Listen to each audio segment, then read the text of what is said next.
Hello everyone, my name is Bruce Baer, Dean of the College of Forest Resources at the University of Washington.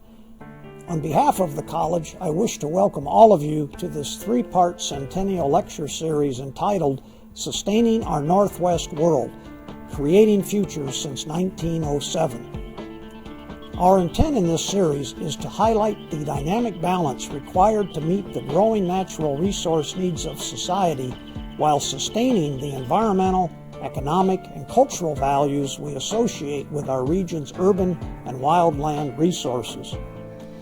This year marks the 100th year since our college was established. We are very proud of our long and illustrious tradition and the great successes achieved by the men and women graduates of our college. We are also very proud of our faculty and staff, whose research productivity, I might add, recently resulted in our college being recognized as the #1 public forestry program in America. In recognition of our centennial year, we wish to present 3 lectures. Our first lecture will focus on a historical perspective by describing the changing context for conservation, forest practices, and education in the United States. The second lecture will focus on the challenges we currently face for creating a sustainable future for natural resources in our state. And our third lecture will speculate on what the future may hold for the natural resources of our region. We hope that these 3 lectures provide a well-rounded appreciation of how our college has contributed to a better understanding of natural resources over the past century and how we intend to continue to play a significant role in the 21st century and into the 22nd. This lecture series is a companion to the college's Denman Forestry Issues series, also seen on UwTV, and both series contribute to the college's vision of world-class leadership in sustaining natural resources and environmental services throughout the region and beyond in order to improve the lives of future generations while satisfying the needs of people today. We are pleased to present this lecture series in partnership with the University of Washington Alumni Association. We are also grateful for the support of the Rachel A. Woods Endowment, which is underwriting a portion of this series, and to members of the college's Dean's Club for their financial support.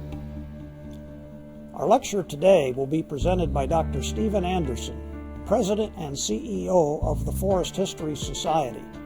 Steve is also a Husky, having graduated from our college in 1979 with a Master of Science in Forest Soils. Later, he earned a PhD from North Carolina State University in Forest Economics and served on the faculty of Oklahoma State University. He has led the Forest History Society for the past 10 years, and he remains active in many professional conservation organizations. His lecture concerns the changing interpretations of the concept of conservation over the past 100 years.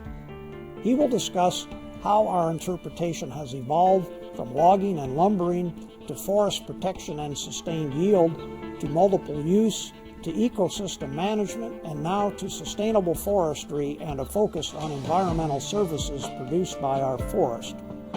Now I am very pleased to open our Centennial Lecture Series by introducing Dr. Stephen Anderson, speaking on Beyond Sustainability, the Historical Context for Forest Practice and Education in the United States.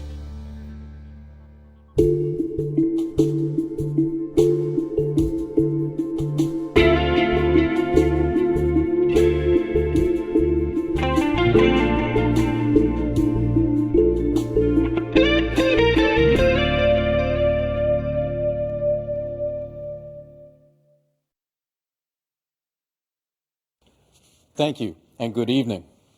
I'd like to thank Dean Baer and Tom Mantell for the invitation to speak on the occasion of the 100th anniversary of the University of Washington's Forestry program.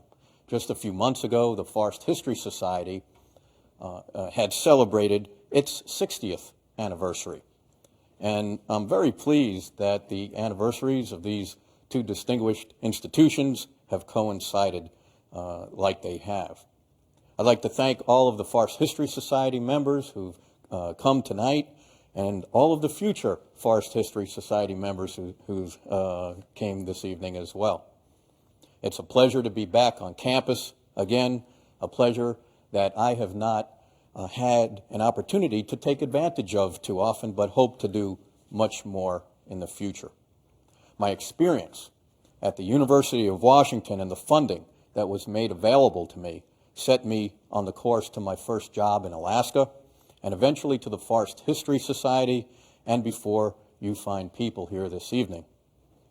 The program at the College of Forest Resources prepared me for leadership roles in environmental and natural resource issues, as I am sure it had done for students since 1907, and as I am positive it does so today. Now, I am normally on the other side of these lectures. At the Forest History Society, I convene a distinguished lectureship each year, and I find that I must exert a constant vigil to make sure our selected speakers stay on target.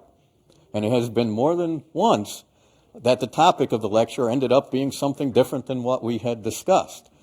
Well, now I find myself in the position of having to tweak my topic in a special way. The set of 3 lectures were described to me as presenting the history, the present, and then the future. I was to talk about the history of forest management, the Honorable Doug Sutherland to speak on the current state of forests and their contribution, and Dr. Baer to attend to the future sustainability in the 3rd lecture. And this makes general sense. We are pretty much a linearly thinking species. The only problem with that approach is that the most relevant way to talk about history is in relation to the present, because that is how we got to where we are today, and to reflect on the future, because the use of history can help us ask better questions that can lead to the best decisions today and in the future, and hopefully lead us to the most effective and rational natural resource policies. So while you might find me stepping on the present and the future in my talk, I hope and expect that your next 2 lecturers will be reflecting on the relevant history as well. Now, one of the challenges about talking about history is knowing where to start, how far back in time. My predecessor, Pete Steen, also a graduate of the University of Washington, said that nothing is history until it is 25 years old. And that is, it is only after a period of time that we can truly measure what may be the eventual effects or implications of an action or an event. I chose to start my talk 25 years before the University of Washington established the School of Forestry in 1907. So let's take a look at what was happening around 1882. The land policy of the United States government at this time was steeped in putting land into private ownership.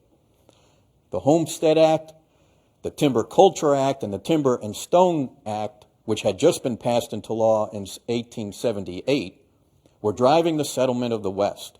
This particular photo is from the Grays Harbor area. It was about 30 years since the schooner Exact landed at Alki Beach, bringing white settlers. And by 1882, the population of Seattle was about 4,000 people. And Puget Sound was dotted with small sawmills, their main market being California. This is Yesler's first mill, about 1870. The picture looks west down what is now Yesler Way from First Avenue. The donkey engine had just been invented, which would eventually transform the logging industry. The vision of a new state in the Union was well underway, but another undercurrent had been blossoming. It had been almost 20 years since George Perkins Marsh published his definitive work, Man and Nature, that traced the various implications of forest destruction across the natural landscape. The book brought scientific grounding to the earlier conservatory writings of naturalists and literary romantics, and is commonly thought to have started in earnest the conservation movement in the United States. It captured the interest of many professionals who became involved even though they knew little about the topic of forestry. One of them was a fellow named F.P. Baker, a farmer, teacher, attorney, and journalist who was assigned to the U.S. Commission to the Paris Universal Exposition in 1878. The official reason for the U.S. presence was to advance the world's impression of the fledgling American commercial prowess. In his report to Congress about the exposition, President Rutherford B. Hayes would focus on America's international competitiveness. But Baker was taken back by the French pavilion on Forestry shown here. It was aptly known as the Chalet. Built entirely of woods grown in France, Baker noted that at least 200 varieties were used in its construction.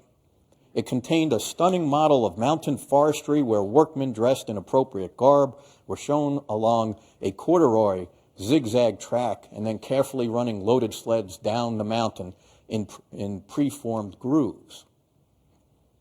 Other exhibits showed the time required for reforestation, efforts to prevent erosion, and the diversity of birds and insects found in forests. Now remember, this is 1878. Baker was particularly interested how it described the set of laws that had been enacted and was not entirely convinced that the American public would support the level of governmental interference that gave European foresters such authority. He later spent 2 years as a forestry agent for the USDA Division of Forestry, and then gave a key speech at the 1884 American Forest Congress advocating the establishment of federal forests. And he was among the first to propose the development of forestry schools and regional forest experiment stations in the U.S. In 1880, another key event in American conservation was when George Bird Grinnell became editor-in-chief of the Hunting and Fishing Weekly, Forest and Stream. While he studied at Yale, Grinnell had volunteered as an assistant paleontologist, and among the many adventures he spent a summer with George Armstrong Custer, collecting samples of living and extinct life forms. But he would use his position to help define conservation as it applied to natural resources. His 1882 editorial, entitled "Spare the Trees," encouraged the management of the forest crop. He ended the editorial with the phrase, "No woods, no game, no woods, no water, no fish." And in a later editorial, he would take Theodore Roosevelt to task about his book on his hunting trips. Ironically, they became friends and then co-founders of the Boone and Crockett Club, which would then play significant roles in passing of the Forest Reserve Act of 1891 and the precedent-setting legislation that defined a national park as wilderness. Now, the last person I'll mention before we move on is Charles Sprague Sargent. Trained in classical studies at Harvard, he became an arboriculturalist and a dendrologist, and by 1880, the director of Harvard's Arnold Arboretum. In 1880, he was appointed to conduct a review of the forests of the United States for the 10th census, and this was eventually published in 1884, and he claimed that the Washington Territory west of the summit of the Cascade Range is covered with the heaviest continuous belt of forest growth in the United States. Yet he was among the early professionals who warned of a possible timber famine in the United States, especially if current practices that had been exhibited in New England and the Lake States continued. And he described the practices in the territory as such. The methods adopted by the lumbermen of western Washington are wasteful in the extreme. Loggers cut only timber growing within 1.5 miles of shores accessible to good booming or shipping points, or which will yield not less than 30,000 feet of lumber to the acre. Only trees are cut which will produce at least 3 logs 24 feet long, with a minimum diameter of 30 inches. Trees are not cut less than 12 and often 20 feet from the ground, in order that the labor of cutting through the thick bark and enlarged base may be avoided, while 40 or 50 feet of the top of the tree are entirely wasted. My guess is if the lumbermen around Puget Sound at the time had read this description, their reaction might have been, So what's your point? At this time, the lumber mills, as a result of the Timber and Stone Act, were expecting a great increase in sales of timberlands. At Port Blakely in 1882, William Renton promised to invest all surplus funds in timber and reported that, quote, all choice lands within a reasonable distance of water should soon be taken up. And this is a photo of the Seattle waterfront circa 1885. Sargent went on to produce the magazine Garden and Forest from 1888 to 1897, and like Grinnell, used his post to keep the attention of the public and Congress on conservation issues through the 1880s and 1890s. He also was chair of the National Forest Commission in 1896, charged with making recommendations regarding the forest reserves. And during this time, in the 1890s, we saw the following. The Forest Reserve Act of 1891 allowed the president from time to time to set aside as public reservations any public land that had forests or with undergrowth. And by 1893, President Harrison had reserved 13 million acres. In 1897, the Organic Act was passed and provided guidance for the management of the forest reserves. And President Grover Cleveland increased the forest reserves to 34 million acres. And by the time President Roosevelt left office in 1909, the forest reserves amounted to 194 million acres, and this was to have a significant effect on forestry, education, and employment. In 1905, Gifford Pinchot had orchestrated the Second American Forest Congress to provide support to drive through the transfer of the forest reserves from the Department of Interior to the Department of Agriculture, where he was head of the Bureau of Forestry in USDA.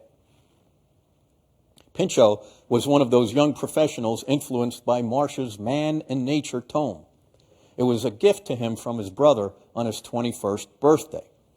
We think perhaps arranged by his father, who had been encouraging him toward this vocation. So he traveled. Pinchot graduated from Yale in 1889. But there were no forestry schools in the United States, and so he traveled to Nancy, France, to take some forestry courses for a year, spent a summer traveling Europe to see forestry operations, and then returned to the U.S. to start a career as a forester. He became the forester at the Biltmore Estate in western North Carolina, where he set off to show that practicing forestry could pay. After the first year, he prepared the cost accounting sheets and showed a profit, although he conveniently left out his expenses as forestry consultant. He presented the results at the Chicago International Exposition in 1893. Here, Bernard Furneaux, the sitting chief of the USDA Bureau of Forestry at the time, is shown at the American exhibit at the exhibition. Now, when compared to the 1878 exposition shown earlier, we can see that it's somewhat reminiscent of the French chalet, an example of how much lead the Americans were taking from the Europeans. In fact, Europeans had begun their efforts towards scientific forestry in the 1700s and established the first forestry school in the early 1800s. The transfer of these European ideas and experiences also were to have a guiding effect on American forest management and education. Now, conservation talk during the late 1800s was not lost on American lumbermen. Initially, they thought of it as theoretical and without application in a business sense.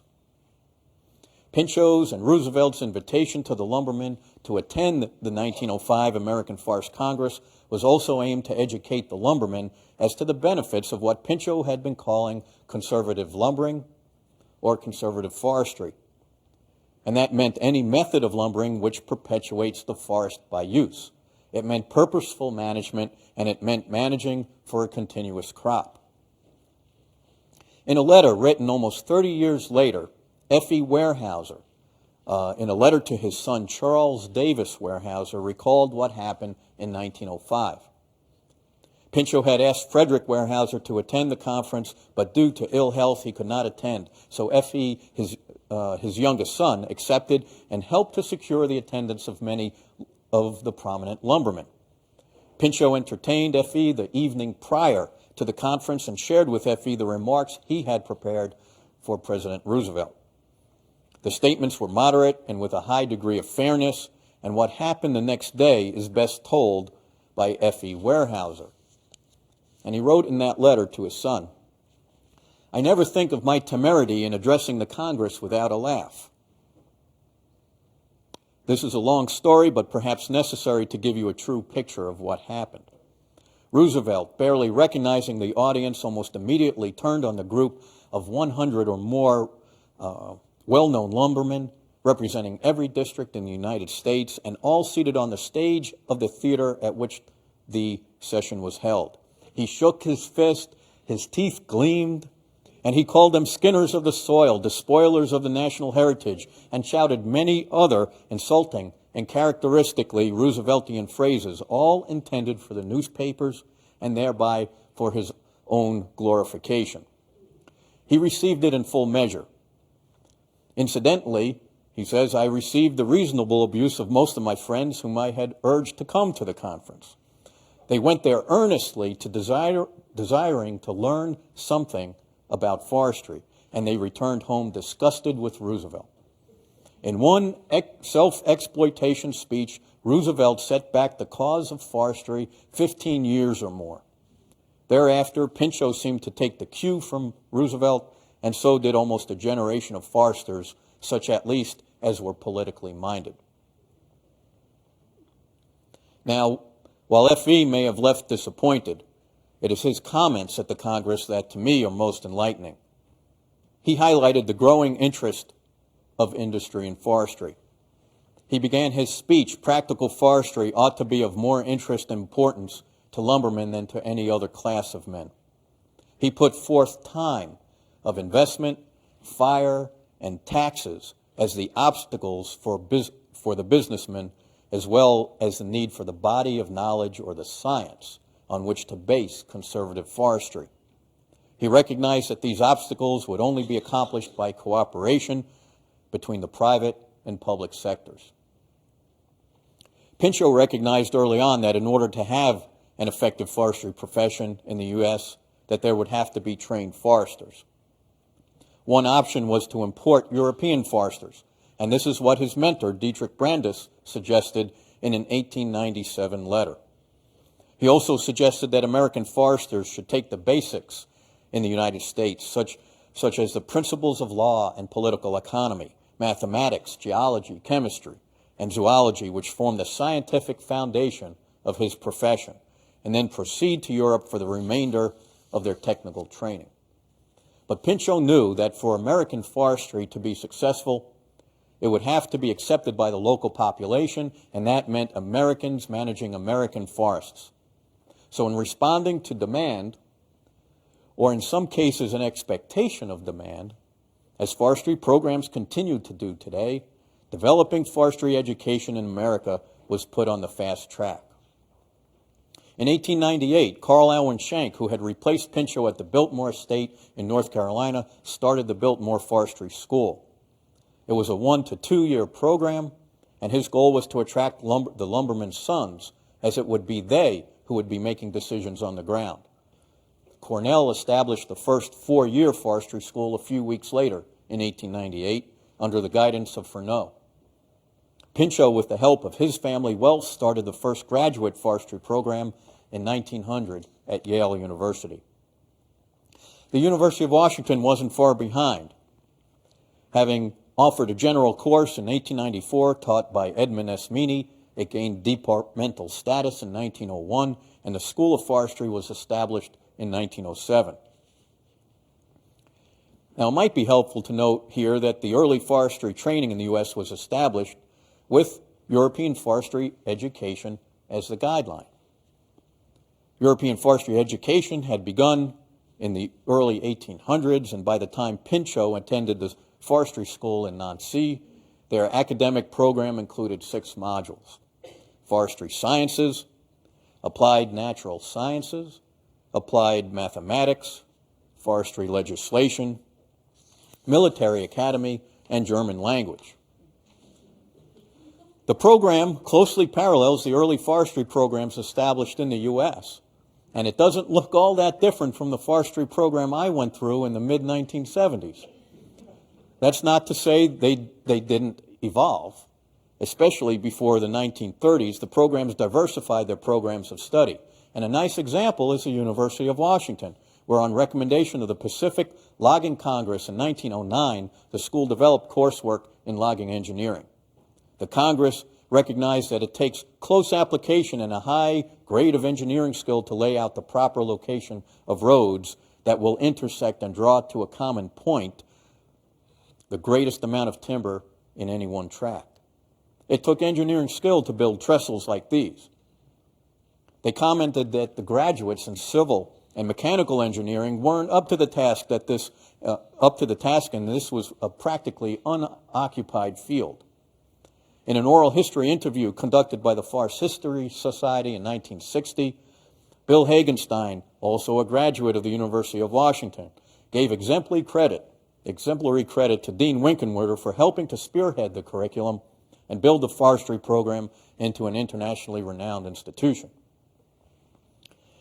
Of course, the forestry courses had to realign or change emphasis over the years. In the case of engineering, they had to respond with the change from railroad to truck logging and with the development of the logging tractor. And with the rapid development of aerial photography, new methods and techniques came into use. So the early forestry programs recognized a future demand for their students, both by the industry and by the fledgling U.S. Forest Service. If you were a forestry student in 1907, you probably were trained on how to pack a horse or a mule and throw a diamond hitch. Here is a photo, and here is a photo, as you saw perhaps before, on the UW campus showing a timber cruiser's camp. In the 1970s, I learned to throw a chain with a metal tape. And I remember being privileged to use one of the department's first reloscopes. Today, students are learning how to use GPS navigation systems, densiometers, and laser hypsometers. Now, I don't want to leave you with the feeling that there wasn't controversy about forestry education as the programs in the U.S. were being established. In fact, the discussions that they had then are still being debated today as we have wrestled for 100 years with the question of what is a forester. So let's go back for a moment to the American Forestry Association Symposium in 1899 on the topic of the training of professional foresters in America, where Furneaux, Schenck, and Pinchot took the stage to voice their views on the topic.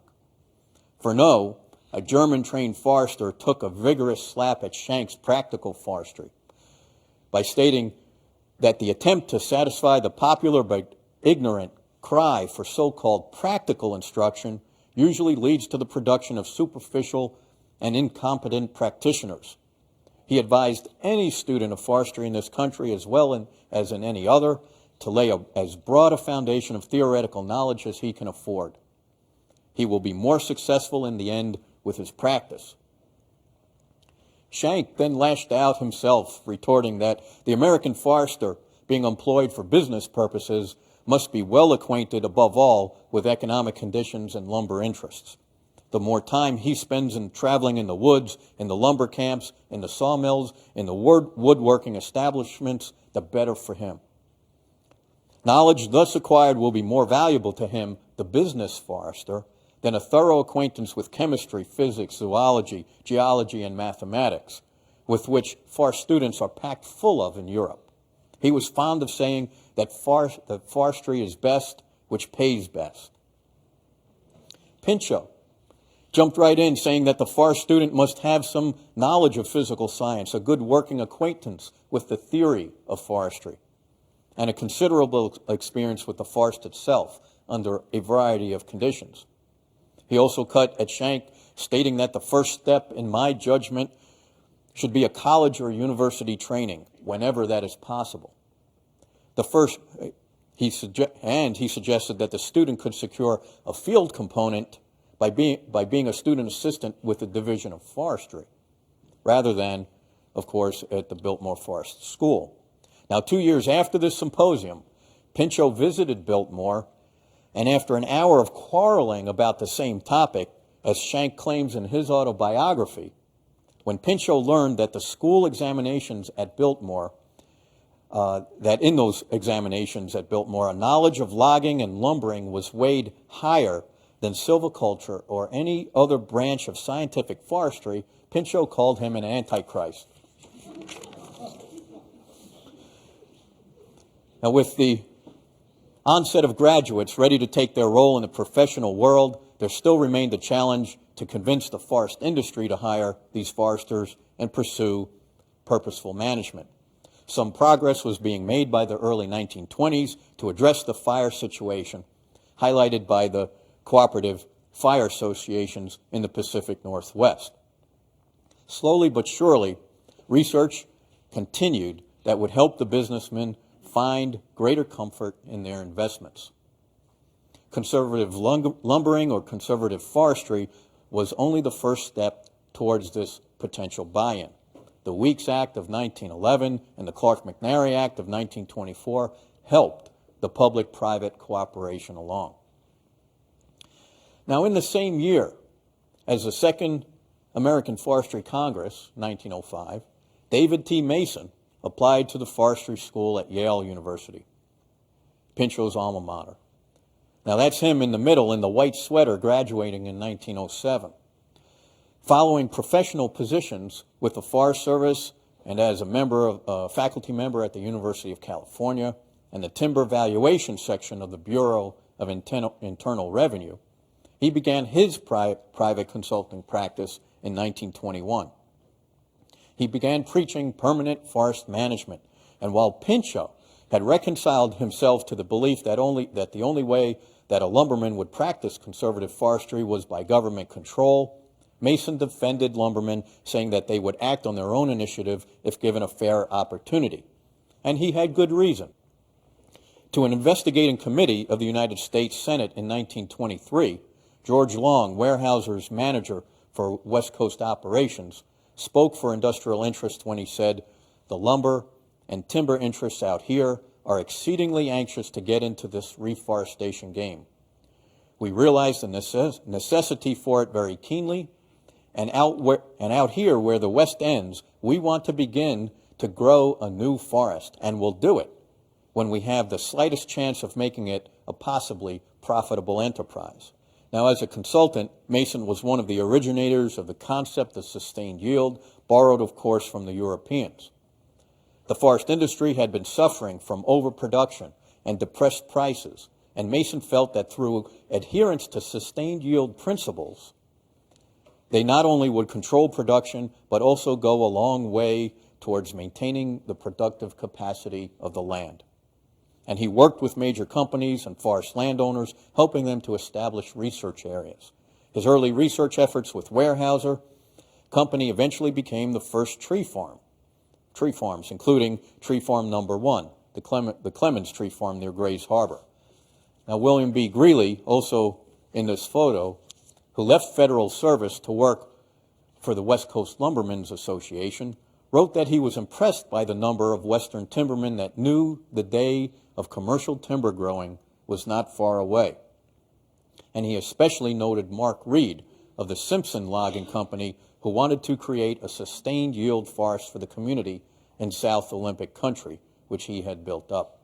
Interestingly, Mason thought that the standards of sustained yield could eventually be used to monitor lumber imports, so that only those nations using such practices themselves would be permitted to trade in lumber products with the U.S. And it appears that sustained yield might have been the first conceptual model for forest certification.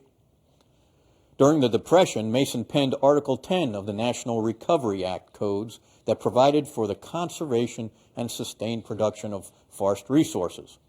Under the code, forest practice rules formulated by forestry leaders and Forest Service representatives established minimum standards of forest management.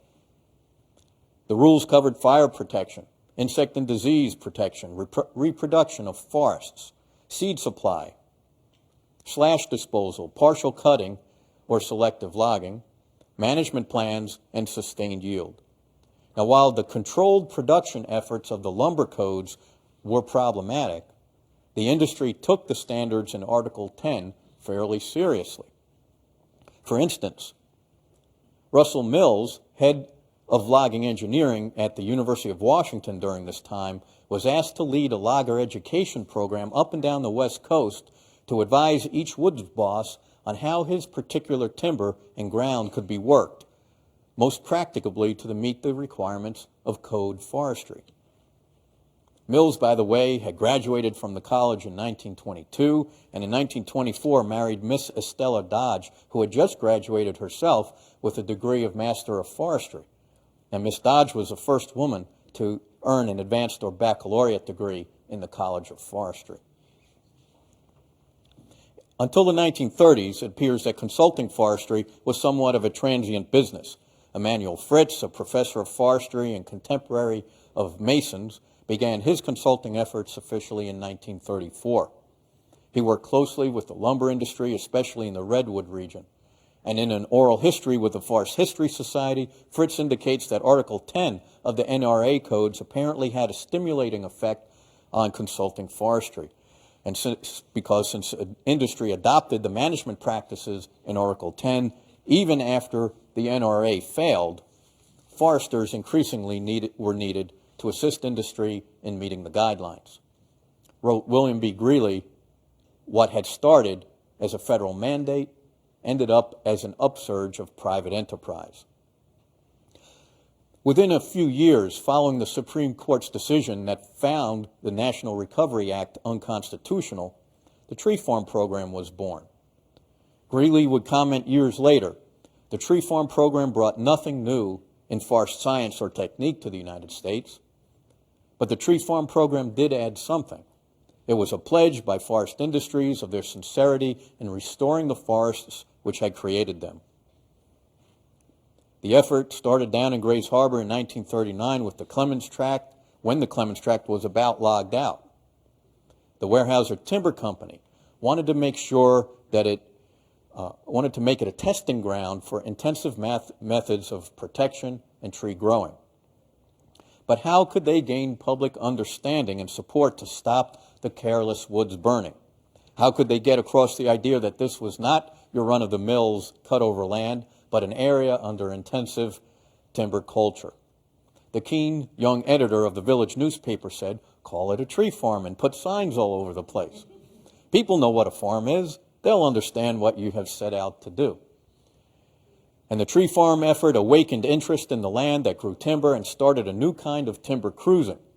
Many foresters were employed to inventory cutover and second growth stands. They began mapping the growing quality of the soil, the stocking of young trees, the area in need of planting, located snag patches and other fire hazards, and started to tally growth rates. Industry was setting up the records and employing the techniques for long-range management. Not everyone was happy. Angered by the establishment of the tree farm system, Chief Lyle Watts, who championed regulation while serving as regional forester in the Pacific Northwest before becoming chief in 1943, declared that he wanted to kill the thing before it spreads. Industry won a major victory, however, when Congress overrode a presidential veto and passed a 1944 federal income tax law that authorized lumbermen to report income from timber sales as capital gains rather than as conventional income. Now, this momentum made the 1940s notable for truly momentous advances in industrial forestry. Paper companies were buying cut-over land as well as stocked woodland and hiring professional foresters to manage it. The intensity of silviculture practiced on much of this land within a decade became equal to or better than the quality on some of the national or state forests. In a 1952 National Security Board report to President Truman, they recommended that the President direct the Department of Agriculture and the Department of Interior to develop programs for raising the level of silvicultural work on their commercial timberland to a level equal to that maintained on intensively managed private forest lands of comparable value, and to include such programs in their respective requests for appropriations. Quite a change over a 50-year period, but change was looming again. World War II was a lumberman's carnival, as they were asked to provide the wood for war. And the return of troops launched a housing boom that would put additional pressure on the forest resource. The increased disposable income and leisure time of many Americans and their desire to recreate in the forest put a spotlight on competing uses. Recreation on the forest wasn't new. This is a photograph of hikers near Mount Baker showing a 1925 baby carrier. It's from an album showing photographs used on the Atchison, Topeka, and Santa Fe Railways California Limited in an attempt to introduce passengers to the national forests. And about the same time, this is a photo of one of the first mobile homes. Early national forest roads served primarily to provide access to timber, fight fires, or perform other management duties. But with the advent of inexpensive automobiles, recreational demands for roads quickly added to the list of uses. And this helped usher in the era of multiple use forestry, highlighted by the Multiple Use Sustained Yield Act of 1960. Arguably, the national forests were always managed for multiple uses. The early controversies weren't so much about timber as they were about water and grazing. And the concepts of multiple use extended over to private lands as well, highlighted by the design change for the sign for tree farms, which now communicated that they were to be managed for wood, water, wildlife, and recreation. But there was very little change in the curriculum at forestry schools. The concept of the forester essentially remained unchanged since earlier in the century. But about 100 years after the publication of Man and Nature by George Perkins Marsh, Rachel Carson's 1962 Silent Spring warned of the perils of insecticides on bird populations and ushered in the modern environmental movement as Man and Nature had ushered in the conservation movement a century before. Almost immediately, universities saw a rapid increase in environment-related course offerings and degrees. And this era of environmental concern led to the creation of entirely new departments and schools of environmental study to accommodate the growing public interest. U.S. forestry and forestry education came under increasing pressure to examine their basic philosophies and practices. American forestry education was slow to change. A 1979 study showed that the typical American or Canadian forestry school had added only about one environmental course to the undergraduate degree requirements. But this movement had legs, and it had old legs. John Muir, a Pinchot contemporary, had helped start the Sierra Club while the first forest reserves were established in the 1890s. And as the forest industry began defining its commitment to forestry in the 1930s, new challenges were being formulated. In 1935, with the support of two foresters, Robert Marshall and Aldo Leopold, the Wilderness Society was born. Initially, it was considered a group made up of rich Easterners, and they were partially right. But by the 1950s, as the forestry community was concentrating on explaining that timber was a crop, the Wilderness Society had surpassed 5,000 members across the country, and the Sierra Club was starting a grassroots set of chapters. The set of environmental laws that followed Silent Spring in the 1960s and 70s set the stage for resource battles. The Wilderness Act of 1964, NEPA in 1969, Endangered Species Act in 1973, and the National Forest Management Act of 1976. Also, through the 1950s into the 1970s, it was a dynamic time in the industry. There was a dramatic increase of harvesting of timberland in the Pacific Northwest. As well, in the 1960s, commitment to purposeful management grew within the industry. They established their own research programs to find an alternative to natural regeneration and developed the tools for high-yield forestry. Regeneration of harvested lands became the norm. Now, the planting programs during the last half of the 20th century contributed to the recovery of American forests. And here, I'm not sure you can, well, it's pretty big. You can read the legend probably, but the graph basically shows that most of the planting had occurred on private forests, either forest industry or non-industrial private forests. And the two blips that you see, one is in the 1950s as a soil bank program, and in the 1980s, the Conservation Reserve Program. In 1986, following the Mount St. Helens eruption, George Weyerhaeuser Sr. helped plant the company's 2 billionth seedling. Yet among the ashes, there was a new opportunity to look at ecosystem recovery and reassess our perspectives on disturbance. The Forest Service explored a new forestry to guide their management and break the political and legal gridlock that hand-tied the agency. Chief Dale Robertson exclaimed that traditional forestry had hit the wall. The so-called new perspectives or new forestry morphed into ecosystem management in the early 1990s. Scientific findings regarding ecosystem complexity, watershed management, and landscape ecology started to provide principles on which to base alternative forest practices.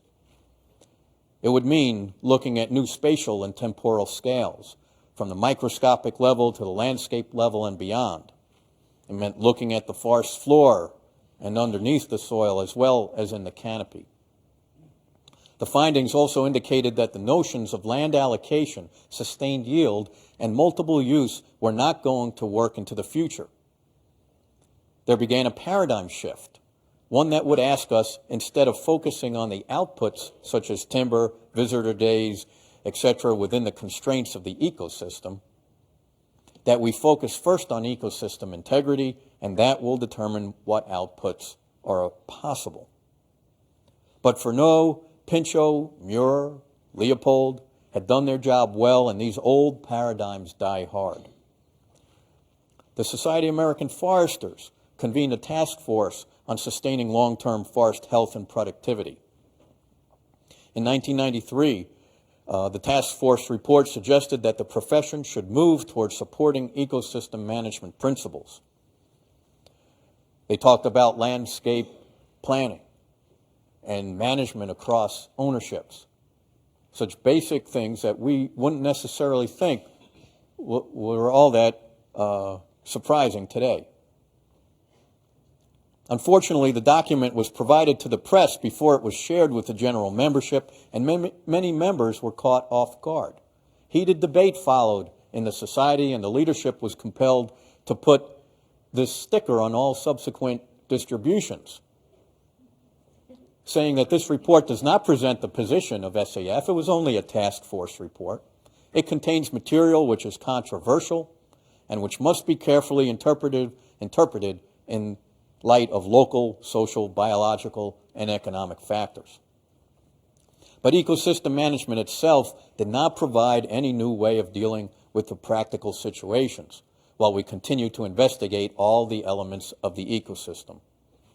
Our new paradigm is sustainable forestry, and you can select your own definition, which is a problem in itself. But generally it is thought that something is sustainable if you can meet the needs of the present generation without impairing the ability of future generations to meet their own needs.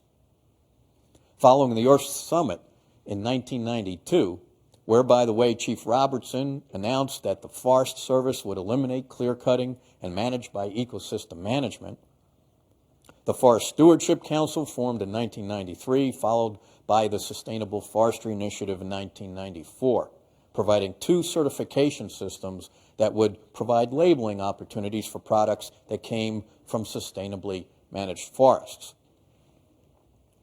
Now, they don't use the word sustainable in the language because they know of the problems with providing agreeable definitions.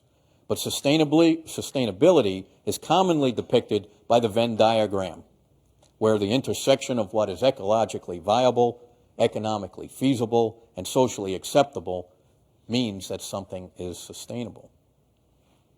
So what are the challenges of achieving sustainability? Some of them,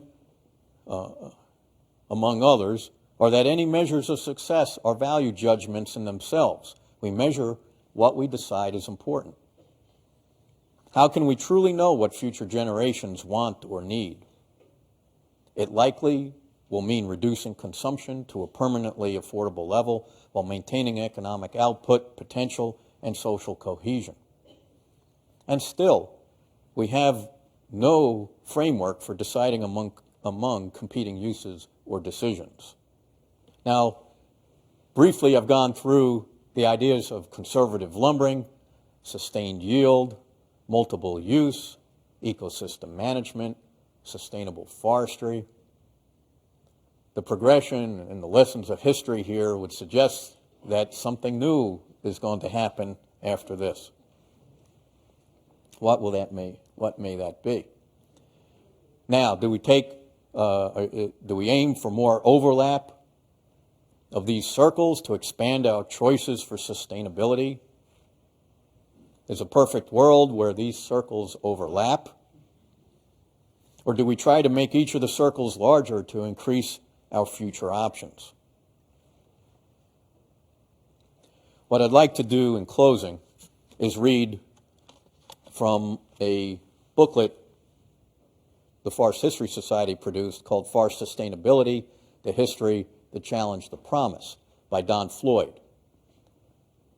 And in his closing statements, he's written the following. Over the past 3,000 years, our concerns have widened from local to global and from tomorrow to several generations from now. But while our concerns have evolved, our ability to shape human behavior has changed little. In his 1968 essay, The Tragedy of the Commons, Garrett Hardin described a deceptively simple solution to the problem that he posed. He suggested that mutual coercion, mutually agreed upon, was the answer to overuse of unowned natural resources.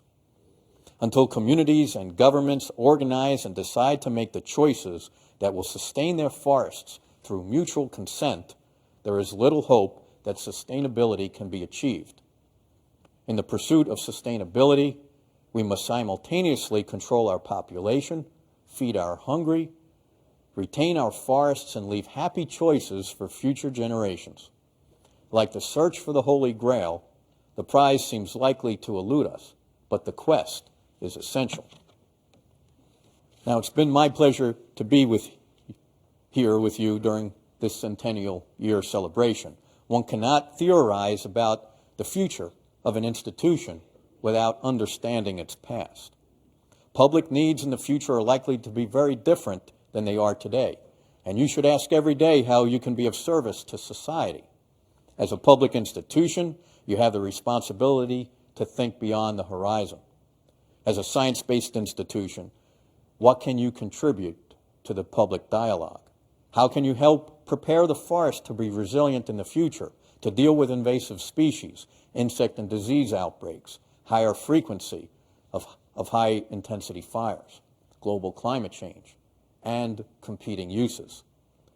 This is your challenge, and I bid you farewell. Thank you.